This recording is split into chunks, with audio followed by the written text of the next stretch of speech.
Okay, hopefully y'all can see this okay. It's a little bit dingy today. It's kind of rainy and gloomy. The sun's not out. So what we've done, we've already completed this, but we're gonna do a time lapse so you can see our function that we actually put this last section of metal right here and right down through here on.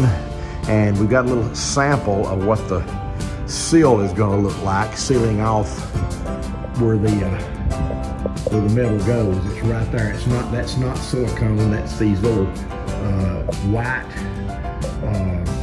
seals that you can buy at the hardware store that goes in there, and I'll show you one here in just a second. But just follow along here. We're going to do this time lapse so you can watch us do this. Now here's just a little sample of the little pieces we're putting in here. This is them right here. They actually fit, you know, in the grooves of the metal, perfect, of the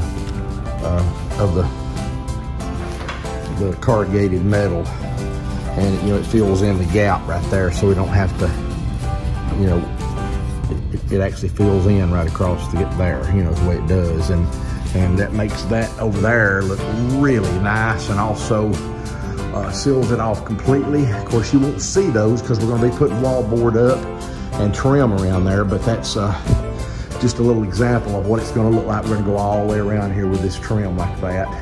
And as we put this wood up, we like this little section here and a little section right there and a little section right here being completed with our wood. Of course, we'll have to come on down into the pantry here as well. But just follow us along on this time lapse. You'll see how we put this last little section of metal up. Enjoy.